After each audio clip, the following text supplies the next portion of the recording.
teacher Sarah. Nice to see you again. Great job on your experiment about weathering and soil erosion. I saw how curious and hands-on you were, so keep that energy up. Now, let's talk about what weathering really means.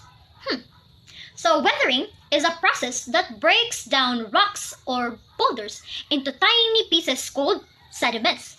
So, these sediments can be as small as grains, or it could be smaller than this. Do you see it? And it is often carried away by wind, by water, by humans, and others. But remember, weathering doesn't involve movements, because when it moves, it is called?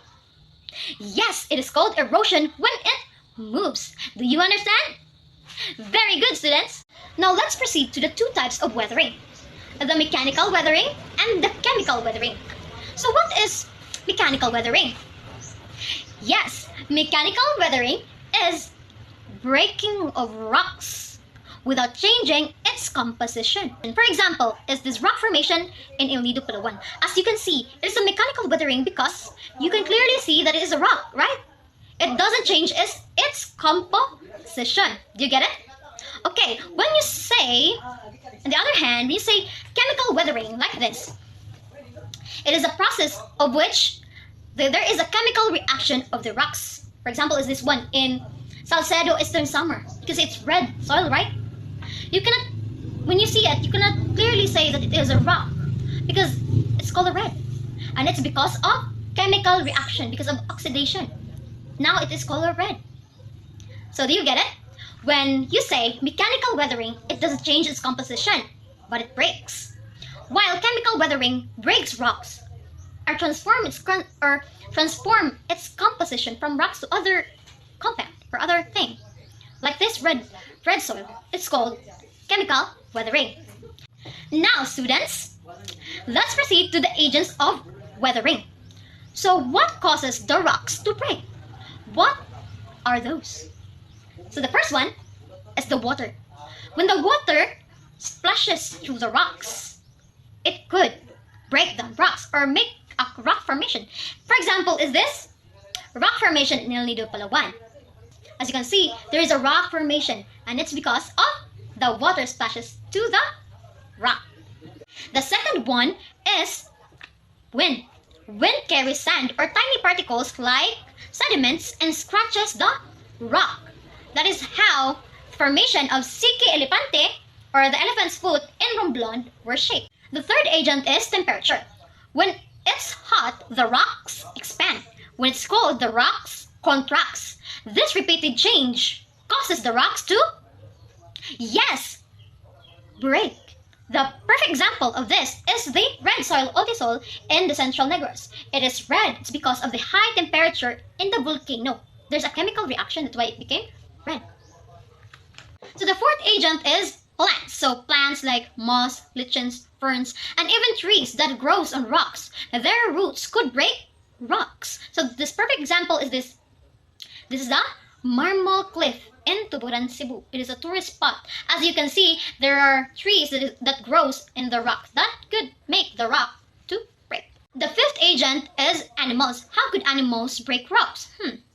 So there are burrowing animals that dig to the rocks, and even this newly discovered animals that eats rock.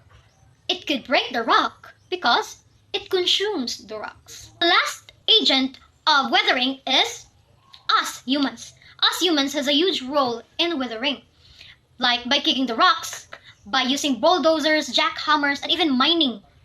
It breaks the rocks. The perfect example will be this Ocean Gold open pit mine and the Dipio, Nueva Ecija. So as you can see, right, it is a mine. They break the rock to find gold. So question time! Are you ready to answer my questions? Of course you are ready. So now, first question. There are two types of weathering, right?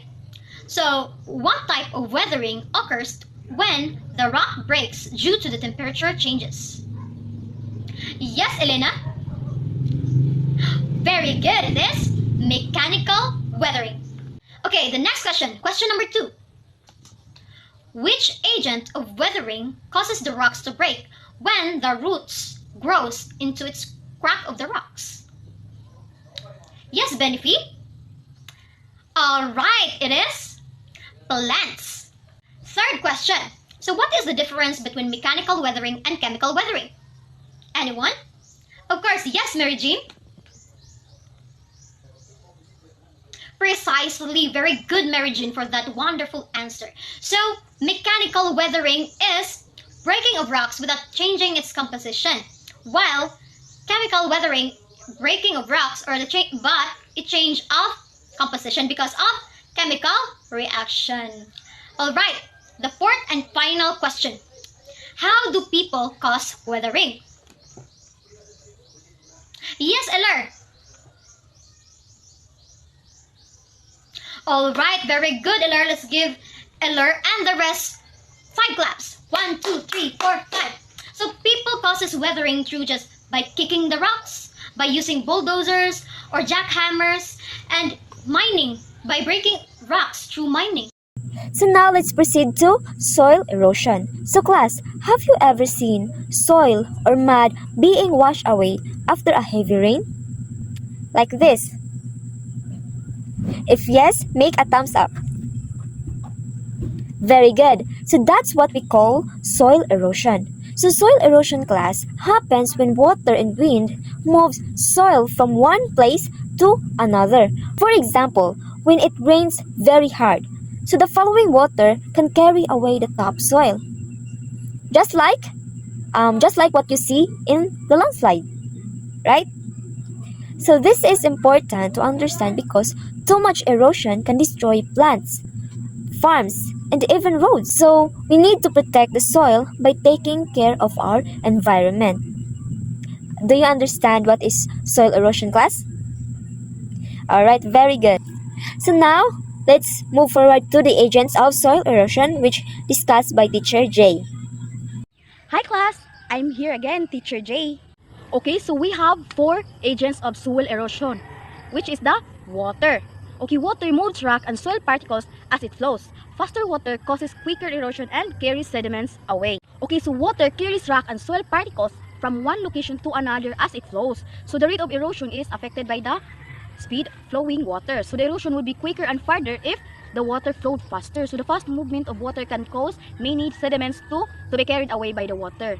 Okay, since clay, sand, and minerals are carried in the rain, the water appears muddy. So the water, it becomes a mud. So it clears after a while, creating multiple layers of rock materials that represent the soil profile, which is the topsoil, subsoil, and bedrock. So for example, the landslide that blocked the highway in Sitio Maaslom, Barangay Busay, Cebu City, and of a damaged handrail on a footbridge caused by the overflow of the Guadalupe River near Dunhill Garcia Street, Barangay Capitol site, Cebu City on Friday night, August 15, 2025. Now that is the example of water. It is the landslide. Okay, the next agents of soil erosion is the wind. Okay, wind blows and carries light soil particles to other places, especially in dry or low soil areas. Okay, so when the wind blows, it carries light material and soil particles with it, transporting and depositing them somewhere else. Strong winds bring soil particles to a distant location, so wind erosion can occur anywhere, especially in areas where the soil is not sufficiently compacted. Sometimes you may notice that dust on your cabinets, tables, and other furniture. The dust you found has been brought there by the wind. The wind has the ability to carry away soil particles to another places or a location. For example, Manila Bay stirred up huge clouds of dust from the reclamation site, blanketing Manila and even reaching Makati on May 30, 2025. So that is an example of wind and agents of soil erosion. Okay, next is animals. So animals dig and move soil as they burrow or walk, helping transport soil and break down rocks.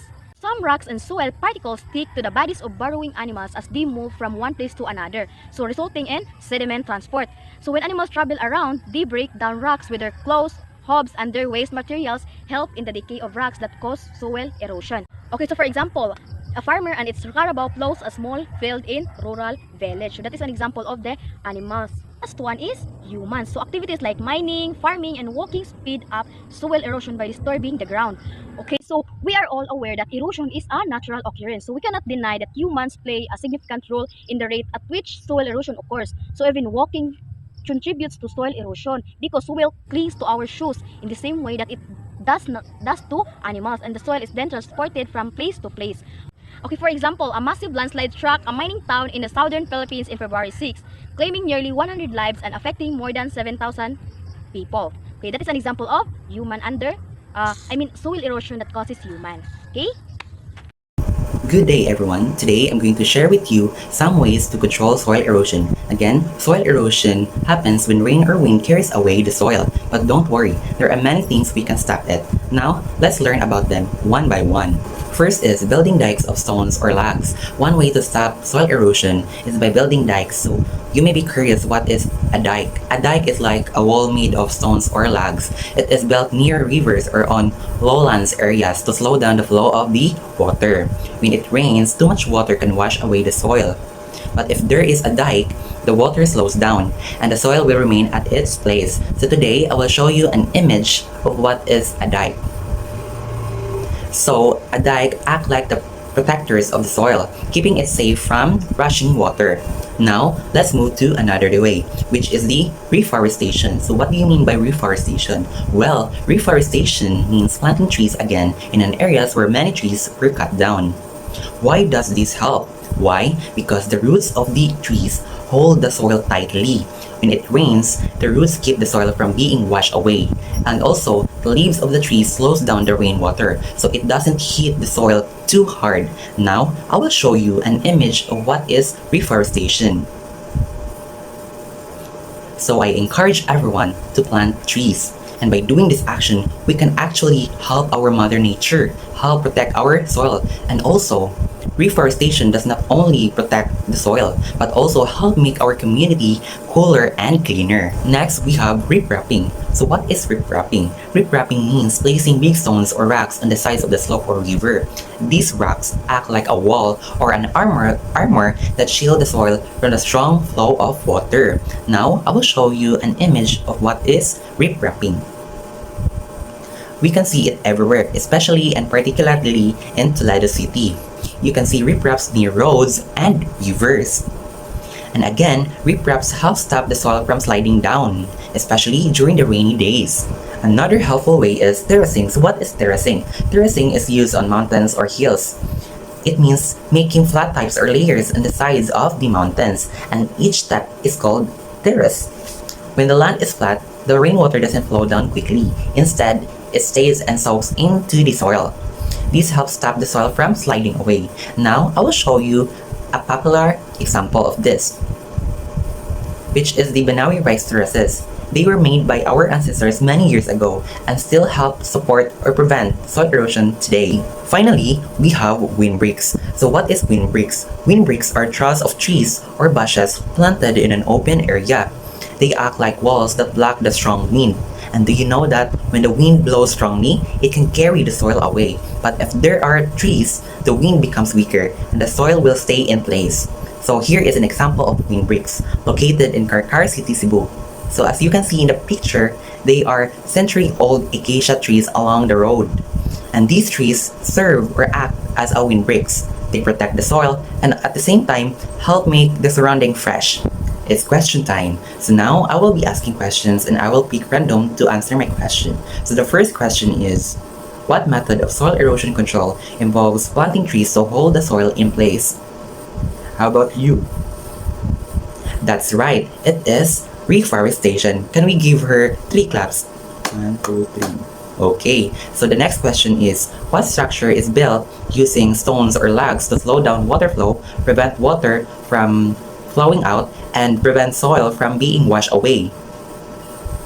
You. Okay, that's right, it is dikes. Can we give her 2 claps? Now, the last question is, what is the name of the flat surface in the mountainsides to prevent soil from going down hills? Yes, it is right. You are right. It is terraces. Can we give her 3 claps?